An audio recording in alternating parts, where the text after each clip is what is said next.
Ya, Joaquín, primero buenas noches. En primer lugar, considero que es inconstitucional el procedimiento que se utilizó para la sanción de esa modificación. Esto no es una facultad de misión, sino que es una facultad del cuerpo, del poder legislativo. Esa delegación en una comisión supera totalmente los límites que suena marcado para la sanción de leyes en comisión. Por otro lado, tiene una pésima técnica legislativa porque de manera interesada, código que es armónico y que tiene una organicidad en función de su texto, se lo va sancionando como en pequeñas cuotas. Entonces queda lo que se sanciona completamente descontextualizado. Pero además tiene una clara inconstitucionalidad por el fondo. Es decir, el tribunal intermedio no funcionó porque vieron que no tenían mayoría para sancionarlo en la Cámara de Diputados, como les ha pasado optativas en materia de justicia hasta ahora. Entonces han ideado esta suerte de pergenio, si me permitís el término, a través del cual una sentencia firme con autoridad de cosa juzgada, sancionada, dictada por la Corte Suprema, puede ser revisada por un tribunal inferior. Ahí está el problema. Y esto se da absolutamente de bruces con lo que la Constitución establece respecto de la conformación del Poder Judicial Federal cuando dice que está integrado por una Corte Suprema, acentúo, y demás tribunales inferiores, pongo el acento, que es el Congreso. Es decir, que los demás tribunales son inferiores, es decir, que no pueden ir decisiones tomadas por la Corte, porque si no están invirtiendo precisamente el orden de prelación que la Constitución prevé. Así que yo en inconstitucionalidad manifiesta, no tengo duda que la Corte Suprema lo va a declarar así cuando llegue algún caso, a lo que se agrega la necesidad de que para que haya tenga que haber un pronunciamiento de la Corte Interamericana de Derechos Humanos. Está todo hecho para que los delitos de corrupción duren siglos y por lo tanto le vaya a la cárcel. Porque sabemos que eso implica un periodo que puede tener cualquier cantidad de tiempo. Fíjate lo que ha pasado ahora con la condena de Menem. La Corte no se ha pronunciado, tampoco se avanzó con el tema de Río Tercero y resulta que ahora se lo sobresee. ¿Por qué? Porque todo está hecho para que los poderosos, particularmente los altos funcionarios de los gobiernos peronistas, no vayan nunca o sea simplemente como una fantochada, como cuando a Menem se lo encarceló en la Quinta de Costañán. O sea, es algo que no le pasaría a nadie. Vudú en una mansión en Avellaneda que pagamos todos, eso no sería jamás a nadie, está con sentencia firme. Entonces, están flexibilizando el concepto de sentencia firme, sobre todo la revisión de la sentencia firme, para precisamente eternizarla, pero además para que las sentencias de la Corte Suprema firmes puedan ser revisadas por tribunales inferiores. Fernando, ¿vos crees que hay en el fondo un proyecto de impunidad solamente para Cristina o para todos los funcionarios kirchneristas? Porque hoy también salió una presión fuerte sobre el presidente para que le dicte un indulto a Milagros Sala. Bueno, está claro que la prioridad es Cristina y está claro que los muchachos van por todo, de manera que si logran solo Cristina, harán solo Cristina, pero van a tratar de darle impunidad por todos. Yo he presentado un proyecto de ley que espero que podamos votar, porque los votos entre Juntos por el Cambio y el peronismo que se dice republicano, federal y no corrupto, estarían para prohibir cualquier tipo de amnistía o indulto en los casos de corrupción. Es cierto que de alguna manera eso se deriva de la Constitución, pero también es cierto que sería bueno que lo sancionáramos como ley y como principio de ley, porque la capacidad de indulto por parte del presidente está limitado ya por la Constitución a los casos Condena. en condena, que tienen que tener condena, pero aparte no pueden aplicarse a crímenes de lesa humanidad. Y la corrupción de Estado, como se vio bien en el caso de Once, las inundaciones de La Plata, son prácticamente crímenes de lesa humanidad porque el Estado que debería protegerte y que según la propaganda te protege, te deja expuesto y te quita la vida, que fue lo que pasó con tantas víctimas. Así que yo creo que sí, que el centro, el núcleo del acuerdo político, y cuando digo el acuerdo político, digo Cristina, pero digo también Alberto, y digo también Sergio Massa, digo, el núcleo del acuerdo político que generó este gobierno fue la impunidad. La impunidad para Cristina, de quien, como Alberto, decía que era la responsable del pacto con Irán y del encubrimiento, por lo menos, del crimen de Nisman, y de Massa, que decía que los iba a meter a todos presos. Daniel, hablabas recién de que debería ser declarada inconstitucional por la Corte, pero me parece que es un trámite que va a llevar mucho tiempo porque la Corte necesita un caso concreto, que puede no llegarle nunca, por otro lado, porque además, ¿quién se va a quejar de los beneficios que recibe? Claro, lo que pasa es que eso es un fiscal, es decir, cuando precisamente un caso que sea derivado ante un tribunal inferior, que creo que va a ser un sorteo de jueces de casación, ni siquiera está claro el procedimiento, allí debe plantear la inconstitucionalidad un fiscal, porque es algo que pone en juego precisamente la integridad y el patrimonio del Estado, porque se trata de delitos contra la administración pública, es decir, que lo que está en juego es precisamente el patrimonio. Así que debería hacerse de esa manera. Fernando, en las últimas horas hubo además varias declaraciones, lo decía al principio, tanto del presidente como de la expresidenta, como de la ministra de Justicia, Marcela Rosardo, durísimas críticas a toda la justicia porque dice que lo protegen a Macri.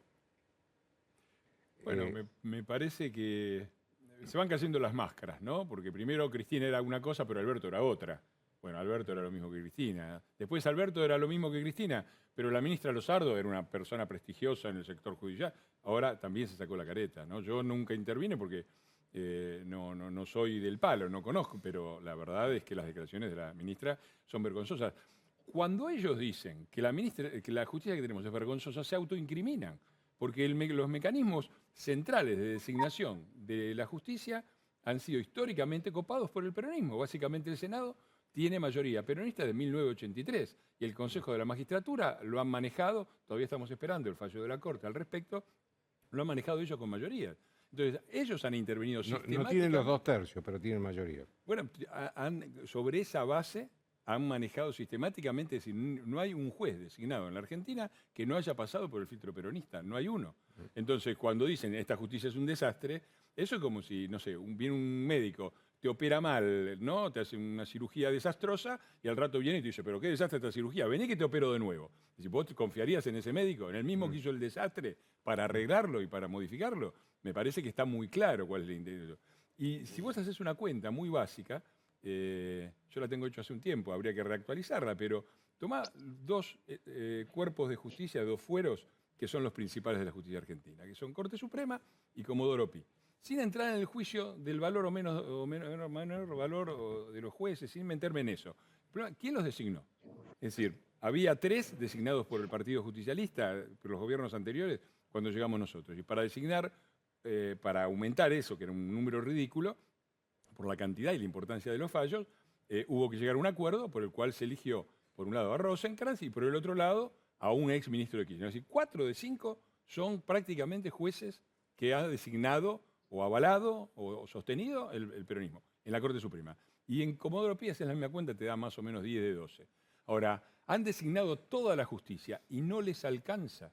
No les alcanza con los jueces que ellos mismos han designado, porque les piden a jueces que han tenido algunas actitudes valiosas, pero muchas actitudes muy complicaditas, les piden más y más. Entonces, me parece que estamos en un momento de quiebre institucional, de peligro de quiebre institucional, cuando la ministra de Justicia sale a hacer esas declaraciones en contra de la justicia prohijada por el partido del gobierno en el que forma parte. Bueno, eso quiere decir que también en esto van por todo y quieren alguna forma de impunidad permanente para todos ellos. Y eso sería el fin de la República. Daniel, ¿qué te pareció a vos esta ola, cataratas de críticas de funcionarios que incluyó al presidente de la Nación contra la justicia, que incluya a la Corte, o en general, o contra los jueces. ¿Qué te pareció esto? Bueno, me parece que es algo que se reitera, es expresamente violatorio nuevamente de la Constitución, porque el artículo 109, de manera expresa, le prohíbe en toda circunstancia al presidente interferir en causas judiciales e intervenir en cuestiones de tipo judicial. Por supuesto que eso comprende a todos sus asistentes, que finalmente es lo que son los ministros, secretarios y subsecretarios. El Poder Ejecutivo está integrado por una sola persona, que es el presidente de la Nación. Con lo cual esto constantemente es violado de una manera grosera, porque directamente, inclusive impropia, amenazas, extorsiones, críticas, porque eso implica una calidad institucional bajísima, en la cual el presidente se considera absolutamente validado para decir lo que quiere sobre la justicia, incluyendo la Corte Suprema, que permanentemente dice que funciona mal, o la amenaza, ya la amenazaba durante la campaña un importante número de jueces de Comodoro Pi, de la Cámara de Casación Penal, entre los cuales Dursun, recuerdo, entre muchos otros, fueron directamente amenazados porque dijo que habían dictado prisiones preventivas y tomado decisiones que eran unas barrabasadas, se utilizó una expresión, y que más o menos lo iban a pagar lo que habían hecho. Esto antes de asumir. Y esto se continúa porque es la misma actitud de no respeto a la división de poderes y a la independencia de la justicia.